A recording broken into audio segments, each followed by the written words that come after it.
이게 저도 선입견을 가지면 안 되는데 벌써부터 그 약간의 꺼름직한 불신, 이 차를 타려면 카센터 사장님들이랑 무조건 친해져야 합니다.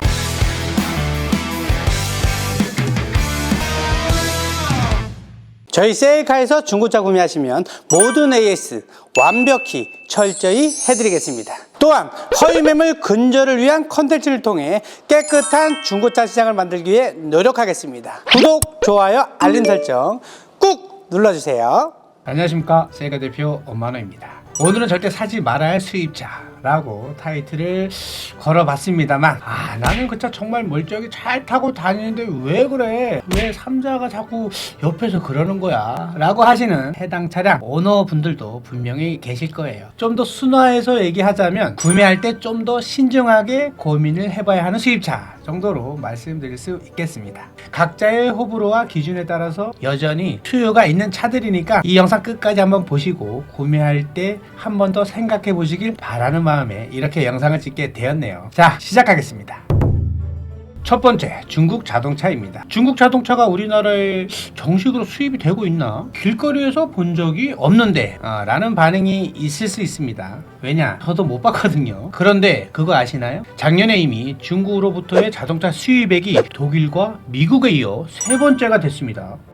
영국차 브랜드도 많잖아요. 게다가 세계 판매 1위인 도요타까지 있는 일본도 제꼈어요. 코로나 전까지만 해도 중국이 10위권 밖이었는데 2년쯤 전부터 해서 무섭게 치고 올라왔습니다. 물론 전부 중국 브랜드인 건 아니고 BMW나 볼보, 볼스타 같은 유럽 브랜드가 중국에 공장을 두고 중국에서 차를 만든 다음에 우리나라에 수출로 들어오는 물량들도 있긴 하지만 전기차를 중심으로 한 중국 브랜드의 자동차 수입도 꽤 늘었다고 합니다.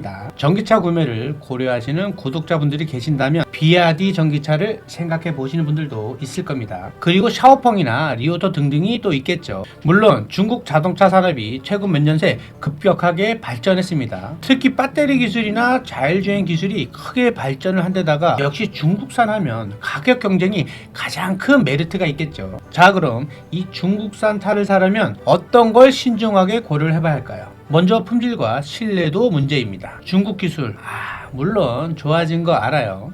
근데 이게 저도 선입견을 가지면 안 되는데 중국산이잖아요. 메이드 인 차이나잖아요. 벌써부터 그 약간의 꺼름직한 불신, 막 이런 게 스물스물 올라오는 것 같습니다. 그 얼마 전만 해도 뉴스 보신 분들 다들 아실 겁니다. 중국 맥주 공장에서 직원이 이 원료에다가 소변을 보는 게 딱 찍혔잖아요. 자, 그것 때문에 시가총액 수천억 원이 증발하고 그로 인해서 중국 맥주 사람들이 안 사 먹어요. 저도 진짜 양꼬치의 그 맥주 참 좋아했었는데 아주 큰 충격이었습니다. 그 밖에도 빨개 볶고 김치 졸이고 맨발로 양념 다지고 다들 아시죠? 그런데 이 자동차라고 뭐가 다를까 싶습니다.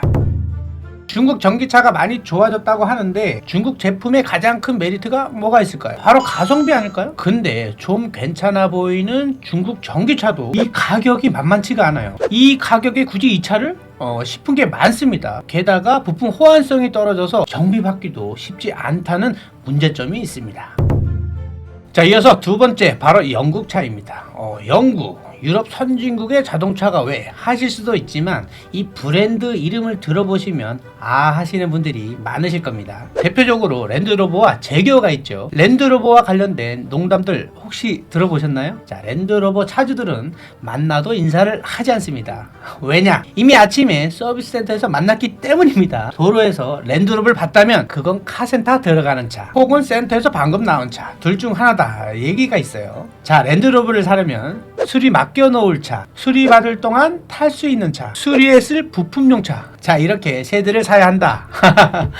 참 자, 웃깁니다. 자, 튼튼하고 고급스러운 이미지의 프리미엄 SUV가 어느새 장고장의 대명사가 돼가지고 품질 평가에서도 거의 매번 하위권입니다. 서비스 태도 또한 문제가 많이 언급되기도 하고요. 하지만 그럼에도 많은 사람들이 이번 차는 다르겠지 하면서 여전히 많은 사랑을 받고 있습니다. 자, 그럼 제규어는 어떨까요? 사정은 비슷합니다. 품질 평가 자료로 가장 많이 쓰이는 게 미국의 JD 파워 발표죠. 브랜드 평균 불만 건수에서 랜드로버와 더불어 거의 최하위권입니다. 서비스 센터 대응 역시 미흡하다는 얘기가 많고요. 자, 그리고 서비스 센터의 개수 자체도 오히려 요즘 줄어들었어요. 서비스 받기가 쉽지 않다라는 얘기겠죠. 하여튼 이 차를 타려면 카센터 사장님들이랑 무조건 친해져야 합니다. 자, 아시겠죠? 이 제규어는 국내에 단종시키는 모델도 많고 해서 조만간 철수하는 거 아니냐고도 하고 전기차 브랜드로 탈바꿈하겠다는데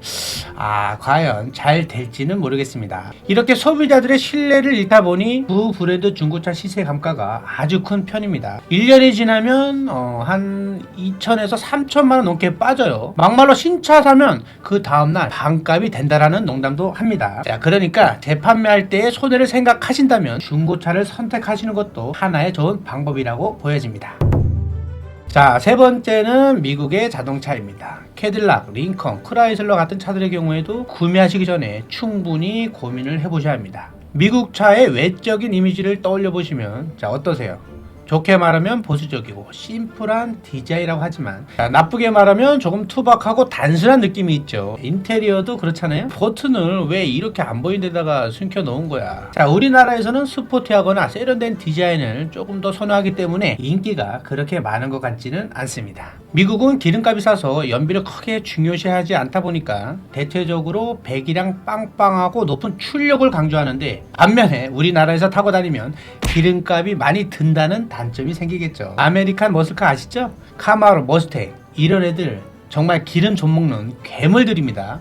평균 연비가 5km 이렇게 나와요. 그냥 길바닥에 돈 뿌리는 겁니다. 줄줄이 샌다는 얘기죠. 배기량에 따라서 세금 또한 올라가니까 자동차세도 2배씩 나갑니다. 자, 거기다가 차체 하부가 잘 망가지는 편이고요. 부품도 구하기 힘들고 어렵게 구했다 해도 이 부품값이 비싸. 정비소도 많지 않아. 이러니까 수리하는데도 정말 애로사항이 많이 있겠죠. 물론 미국은 픽업 트럭의 나라라고 할 정도로 픽업 트럭의 진심이기 때문에 픽업 트럭에 관심이 있으시다면 포드나 쉐보레, 다지, 램 같은 차들이 베스트셀링카라고 할 수 있겠습니다. 자, 이렇게 구매하시기 전에 심각하게 고민을 해봐야 하는 수입차들을 말씀을 드렸는데, 이 외에도 퓨조나 시트로엔 같은 프랑스 차라든지 마세라티나 피아트 같은 이태리 차량들도 많겠습니다만, 자, 앞서 말씀드린 브랜드들도 단점만 있는 게 아니라 매력적인 부분들도 충분한 차량들이니 이런 브랜드, 이런 문제들이 있더라 하는 더 많은 의견들 댓글로 공유해 주시면 감사하겠습니다. 다음에 또 재미있고 유익한 컨텐츠 혹은 나쁜 놈들 때려잡는 컨텐츠로 찾아뵐 테니까 구독과 좋아요 많은 관심 부탁드리겠습니다. 감사합니다. 지금까지 세이카 대표 엄마누였습니다.